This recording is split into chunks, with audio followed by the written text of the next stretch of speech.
우리 아침에는 하나님의 맹세라는 제목으로 시편 132편을 통해서 하나님께서 우리에게 주시는 은혜를 함께 나누도록 하겠습니다. 시편 132편은 성전에 올라가는 노래의 13번째 시편입니다. 이 시편은 하나님을 깊이 사모했던 이 다윗의 열정과 헌신을 노래하면서 또 이것을 굉장히 기쁘시게 받으신 하나님께서 이 다윗에게 맹세하시는, 그래서 다윗 왕가의 영원한 약속과 복을 주시는 내용을 담고 있습니다. 자, 이 시편의 내용은 크게 두 부분으로 나누어서 살펴볼 수 있습니다. 첫 번째 부분은 1절부터 9절까지 이 하나님을 사모하는 이 다윗의 마음에 대해서 노래하고 있습니다.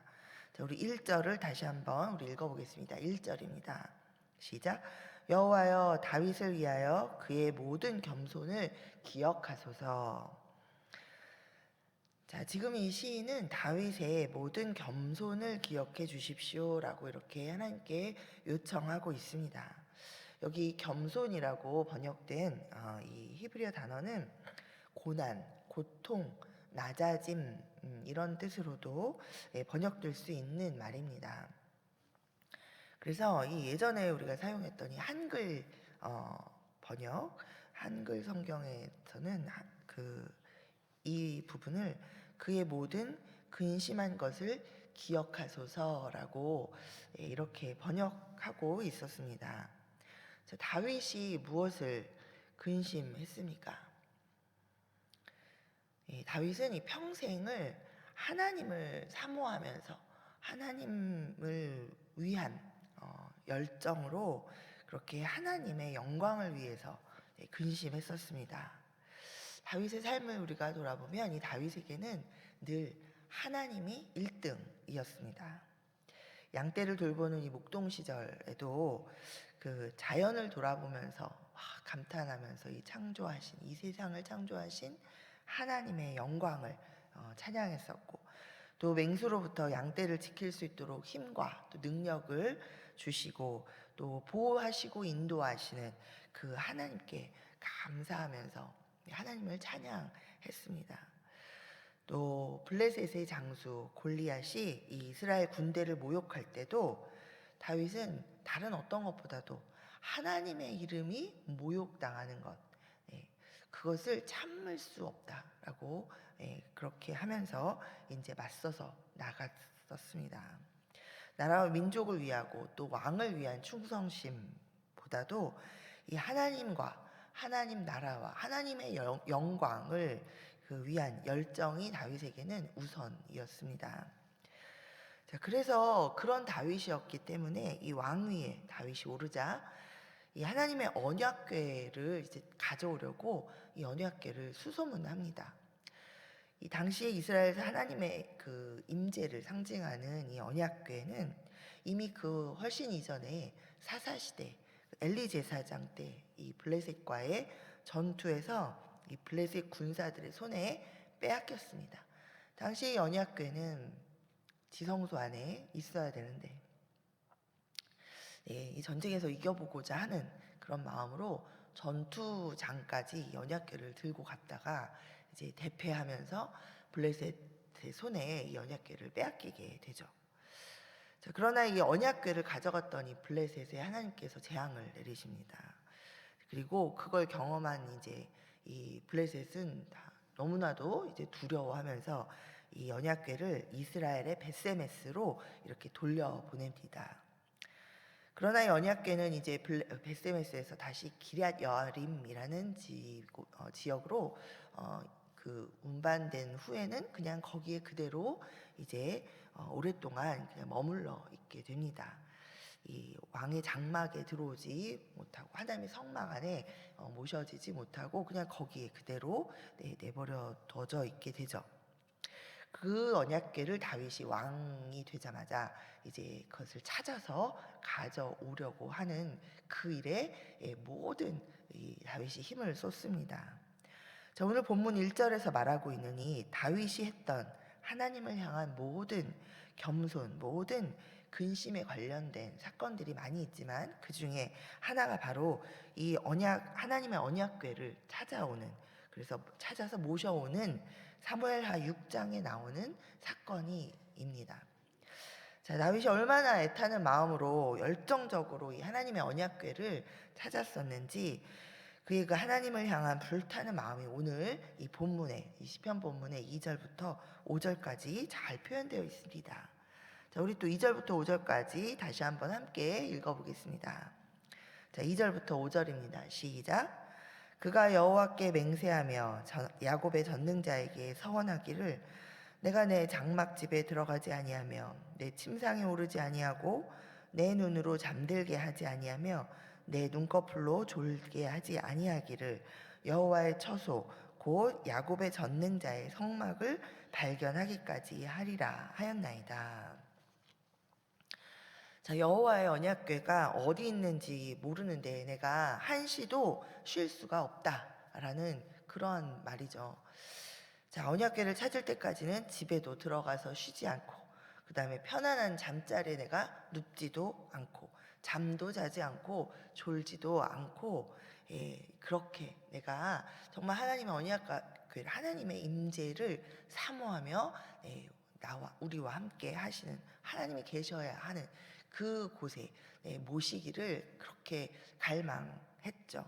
자, 이 다윗의 결연함과 아주 간절한 갈망이 이 시편에 굉장히 잘 드러나 있습니다.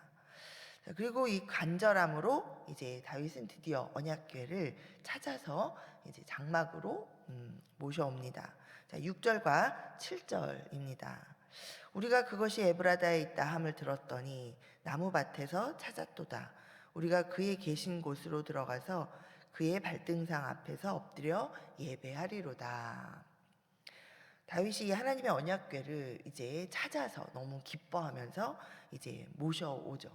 자, 얼마나 기뻐했든지 입고 있던 그 베옷 사이로 자기 알몸이 드러나고 있는 것도 전혀 개의치 않고 춤추며 그렇게 뛰놀면서 기뻐했다라고 성경은 기록하고 있습니다. 자, 사무엘하 6장 그리고 역대상 15장에 보면 당시 이 다윗이 얼마나 이 하나님의 임재를 사모하면서 언약궤를 모셔오면서 기뻐했었는지 우리가 자세히 볼 수 있습니다. 자, 그러나 이제 시간이 지나면서 이 다윗은 하나님의 언약궤가 머무는 처소, 그 하나님의 그 임재의 장소로서 이 천막이 아닌 성전을 지어서 하나님을 모시고 싶다라는 생각을 하게 됐죠. 자신의 성전을 짓고 자기가 안정적으로 이렇게 이제 왕국을 다스리면서 이렇게 살아가면서 나는 좋은 성전에 거하는데 하나님의 저 언약궤가 하나님의 거하는 처소가 저 천막인 것이 다윗이 너무 마음이 불편하고 또 좋지 않았습니다. 네, 그래서 이 하나님께 그 성전을 지어드리기를 간절히 원했습니다. 자, 그리고 이 하나님을 향한 이 다윗의 진심과 또 이 간절한 소망을 하나님께서 받으셨죠. 그러나 이제 다윗이 짓는 것이 아니라 다윗 다음인 아들 솔로몬 때에 짓도록 그렇게 허락하십니다. 다윗은 비록 자신의 손으로 이 하나님의 성전을 지어드리지는 못했지만 솔로몬이 짓게 될 그 하나님의 성전을 위해서 철저하게 모든 것을 다 준비합니다. 자, 이 하나님의 임재를 사모하면서 하나님을 위한 이 거룩한 고민을 멈추지 않았던 이 다윗의 성전 건축 준비 과정들도 오늘 이 본문 아까 1절에서 지금 시인이 노래하면서 이야기한 다윗의 겸손, 하나님을 위한 다윗의 근심이라고 그 말하는 일들 중에 또 하나입니다. 자, 여러분, 절기마다 이 예루살렘 성전을 올라가는 순례자들이 이 시편 130편을 노래했습니다. 자, 이 132편을 노래하면서 다윗이 가졌던 이 하나님을 향한 사모함, 그 열정, 이런 것들을 되새기면서 다윗과 같이 하나님의 임재를 사모하는 마음으로 그 시온성 예루살렘 성전을 향해서 이제 순례자들이 걸어 올라갔습니다. 자, 우리도 여러분 순례자입니다.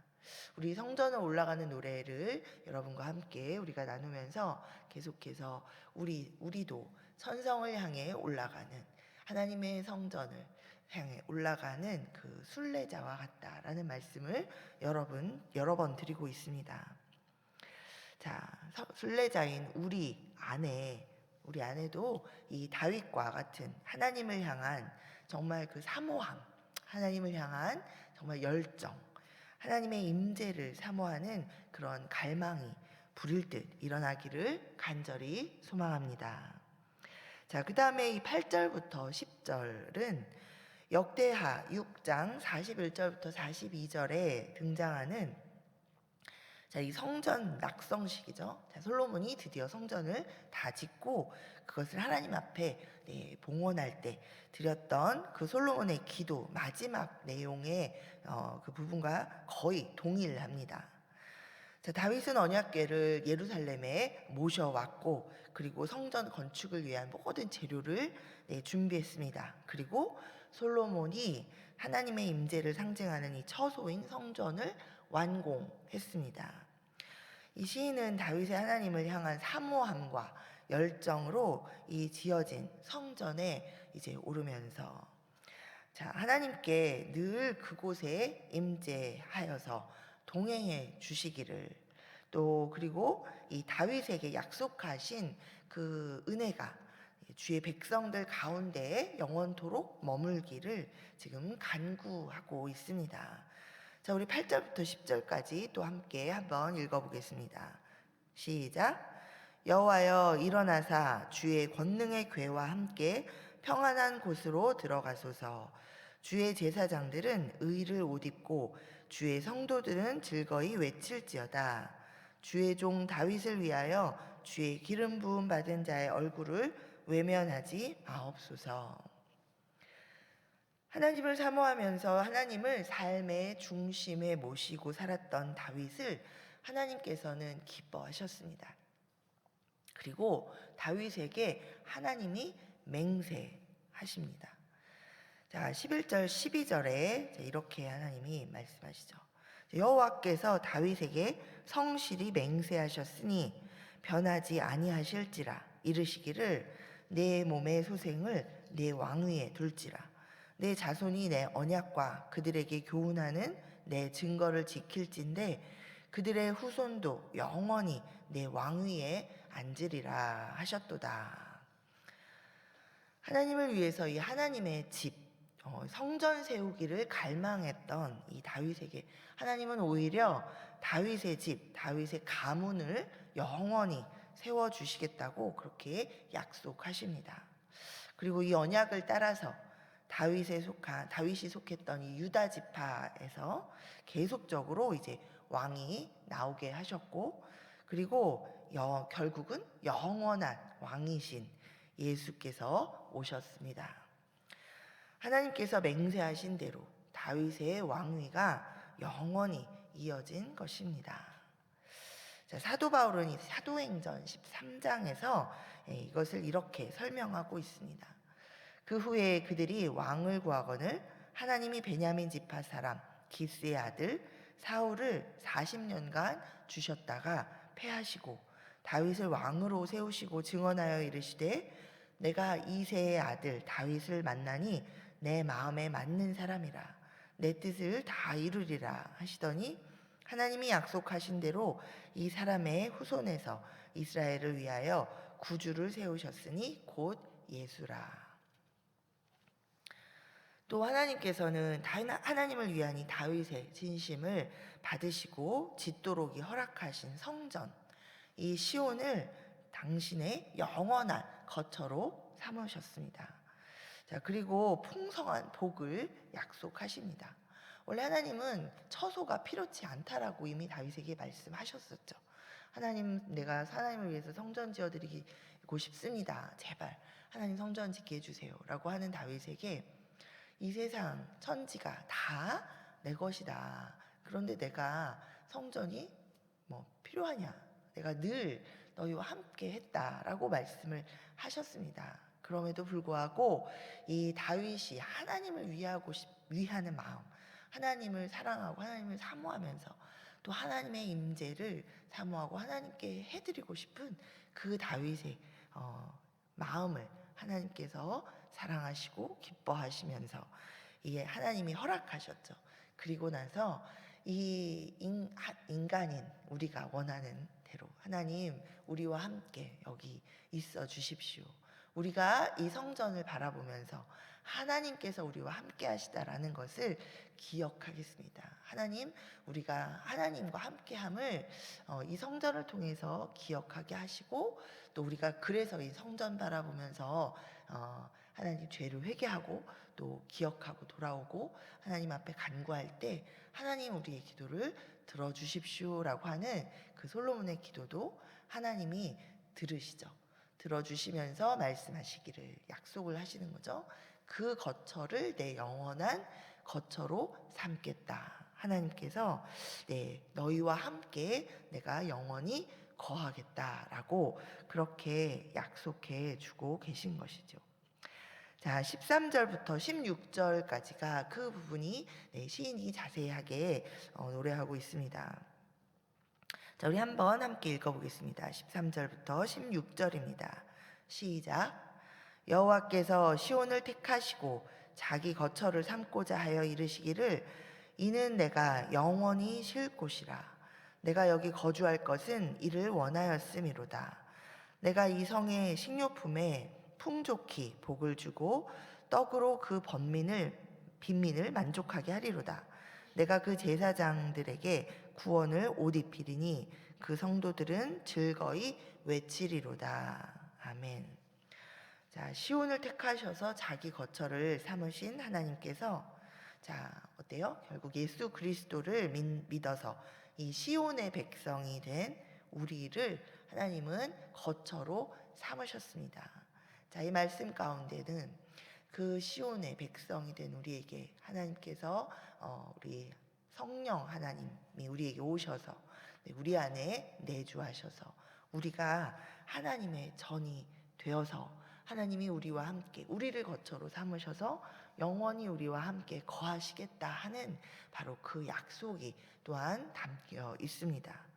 자, 요한복음 14장 16절에 보면 예수님이 이렇게 말씀하십니다. 내가 아버지께 간구하겠으니 그가 또 다른 보혜사를 너희에게 주사 영원토록 너희와 함께 있게 하시리니 저는 진리의 영이라. 너희는 저를 아나니 저는 너희와 함께 거하시며 또 너희 속에 계시겠음이라. 자, 그리고 또 요한일서 4장 15절에서 사도 요한이 이렇게 말하죠.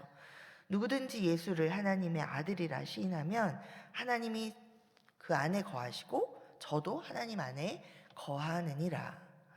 또 사도 바울도 동일한 이야기를 합니다. 고린도전서 3장 16절에서 너희는 너희가 하나님의 성전인 것과 하나님의 성령이 너희 안에 계시는 것을 알지 못하느냐라고 우리 예수님의 말씀을 믿지 못하느냐, 예수님이 이렇게 말씀하시지 않았느냐, 그 말씀은 바로 성령께서 오셔서 우리 안에 거처를 삼으시고 우리와 함께 영원히 거하시면서 우리와 이 인생을 동행하시고 우리를 인도하신다라는 그런 말씀을 우리에게 반복적으로 해주고 계신 것입니다. 자, 여러분, 예수를 믿은 우리 각 사람은 다윗이 그렇게나 고대하고 또 갈망했던 그 하나님의 임재의 처소, 바로 하나님의 성전이 바로 우리 자신이 되었습니다. 이것은 말할 수 없는 놀라운 은혜였고 다윗이 그렇게나 소망하던 그 하나님의 임재를 우리 안에 가지며 하나님의 임재와 함께 매 순간 살아갈 수 있는 그러한 기쁨과 감사와 영광을 누리게 된 것입니다. 자, 여러분, 성령 하나님께서 여러분 안에 계십니다. 우리 교회 안에 계십니다. 날마다 우리 여러분 하나님의 임재 안에서 우리 하나님의 말씀 안에 여러분 거하시면서 정말 하나님이 내 안에 거하시고 내가 그 하나님 안에 거하면서 하나님께서 약속하신 풍성한 복을 여러분 누리시기를 간절히 소망합니다. 아멘. 자, 이제 이 시편 132편은 이제 이렇게 마무리됩니다. 우리 17절, 18절 함께 한번 읽겠습니다. 시작. 내가 거기서 다윗에게 뿔이 나게 할 것이라. 내가 내 기름 부음 받은 자를 위하여 등을 준비하였도다. 내가 그의 원수에게는 수치를 옷 입히고 그에게는 왕관이 빛나게 하리라 하셨도다. 아멘. 자, 여기 17절에서 뿔은 힘과 권능 그리고 구원자를 상징합니다. 하나님께서는 이 다윗의 가문에서 구원자가 일어날 것을 예고하고 계십니다. 우리 누가복음 1장에 보면 69절에 이 세례 요한의 아버지였던 이 사가랴가 이제 성전에 들어가서 자신의 그 제사장으로서의 직무를 다하고 나와서 그리고는 이제 한 말이 있죠. 자, 이 예수님의 탄생을 예고하면서 우리를 위하여 구원의 뿔을 그 종 다윗의 집에 일으키셨으니라고 이렇게 선포합니다. 자, 여기 뿔은 결국 궁극적으로는 이 원수, 죄와 사망을 이기시는 메시아 예수 그리스도를 가리킵니다. 그리고 또 여기 17절에 그 등을 준비하셨도다라는 그 말은 세상을 비출 참 빛이신 그리스도께서 오실 길을 지금 하나님이 친히 예비하고 계시다라는 것을 뜻합니다. 자, 그리고 나서 이 시편의 이 마지막 구절인 18절, 이것은 이 메시아의 최종적인 승리와 통치를 보여주고 있습니다. 예수 그리스도의 십자가는 겉보기에는 패배 같습니다. 그러나 실제로는 사탄과 죄의 권세에게 수치를 오히려 안겨준 승리의 사건이었습니다. 십자가에서의 죽음 후에 이 부활과 승천을 통해서 예수님은 영원한 왕으로서 하나님의 그 보좌에 앉으셨습니다. 다윗이 왕의 보좌에 앉아서 쓴 그 왕관이 일시적이었다면 이 그리스도가 쓰신 이 왕관은 영원히 빛나는 이 구원의 완성, 구속의 상징을 의미하죠. 자, 결론적으로 이 18절 말씀은 다윗의 자손으로 오셔서 우리의 모든 대적을 물리치시고 영원한 통치를 실현하시는 그 그리스도의 이 통치적인 영광을 선언하고 있습니다. 자, 예수 그리스도 안에서 우리는 이미 원수를 이긴 줄 믿습니다. 아멘. 그리고 그리스도를 통해서 우리가 이 땅 가운데에서도 생명 안에서 왕노릇하게 된 줄 여러분 믿습니다. 네, 자, 말씀을 맺겠습니다. 다윗은 죄인을 사랑하신 그 은혜의 하나님을 알았습니다. 그리고 그 은혜의 하나님의 마음을 알아들였습니다. 이 다윗의 시편을 여러 편을 우리가 지금 이 시편을 쭉 묵상하면서 보고 있습니다. 이 역사적인 사건들이 기록되어 있는 사무엘 하나 상하나 그리고 역대상 부분을 보면서 이 다윗의 일대기를 보면서도 알 수 있지만 이 시편의 이 다윗이 하나님을 향해서 했던 시들을 우리가 보면서 다윗이 얼마나 이 하나님의 마음을 시원케 하는 자였는지, 하나님의 마음을 알아들였었는지 우리가 그것을 알 수 있습니다. 그리고 온 마음과 삶을 다해서 이 하나님을 사모하면서 하나님의 영광만을 구하면서 하나님을 위해서 그렇게 살았습니다. 여러분, 우리가 하나님을 위해서 산다고 할 땐 우리는 마치 우리 자신의 삶은 다 포기하고 뭔가 이렇게 선택을 하나님만을 위한 선택만을 해야 되는 그런 것으로 생각을 해서 주저하는 경우가 있습니다. 자, 그러나 우리 성경이 창세기부터 또 지금 우리가 시편을 통해서도 이 하나님을 알아보면 자, 어떻습니까? 우리가 온 마음을 다해서 그저 하나님을 알아가고 그 하나님을 알 때 하나님으로 인해서 기뻐하고 그 말씀이 옳습니다. 옳기 때문에 그 하나님 말씀대로 살기를 결단하고 나아가다 보면, 자, 그런 사람을 너 잘하나 그래, 내가 한번 두고 보자, 한번 보면서 내가 결정해 보자. 네, 그런 하나님이 아니시라고 수도 없이 하나님 스스로가 우리에게 말씀해 주고 계십니다. 오늘 이 시편에서만 봐도 하나님을 향한 그 사모하는 마음만으로도 하나님은 기뻐하시면서, 하나님이 그 크신 놀라운 은혜를 약속하시고, 그리고 하나님께서 나의 약속은 변하지 않는다 하시면서 하나님이 맹세하시는 것을 우리가 볼 수 있습니다. 자, 하나님은 그런 마음을 기뻐하시고, 예, 축복의 맹세로 응답하시는 하나님인 줄 믿습니다. 자, 우리 시편 132편은 온 마음과 온 삶을 다해서 하나님을 사모하고 하나님을 위했던 다윗과 또 그 다윗을 향하는 이 하나님의 맹세와 축복을, 예, 기억하면서 이 하나님의 임재가 있는 시온을 향해서 걸어가는 이 순례자의 노래입니다. 이 시편을 통해서 우리가 다시 한번 깨닫게 되는 것은, 우리가 온 마음을 다해서 하나님을 사랑하고 하나님을 기쁘시게 하는 것이 무엇인지를 고민하면서 또 그 일을 행하기를 기뻐해서 조금이라도 내가 할 수 있는 것들을 하려고 하면서 살아가는, 부족함이 있고 실패함도 있지만 그래도 하나님이 기뻐하시는 일들을 하려고 하면서 살아가는 그런 삶을 우리가 살 때, 오히려 우리의 삶을 책임지시고 인도하시고 축복하시는 그 하나님의 사랑과 은혜를 우리가 다시 한번 깨닫게 됩니다. 자, 하나님께서 올 한 해 우리 교회에 우리에게 주신 말씀이, 자, 마태복음 6장 33절이죠. 우리 저 배너를 매일 날마다 보지만, 자, 너희는 먼저 그의 나라와 그의 의를 구하라. 그리하면 이 모든 것을 너희에게 더하시리라 하시는 말씀입니다. 자, 여러분, 우리 모두 우리를 거쳐 삼으셔서, 네, 우리와 함께 하시기를 기뻐하셔서 오늘도 우리와 함께 날마다 동행해 주시는 그 주의 은혜와 정말 그 사랑에 우리가 감사하면서, 여러분, 하나님이 주시는 크신 은혜를 누리면서 살아가시기를, 네, 간절히 소망합니다. 아멘.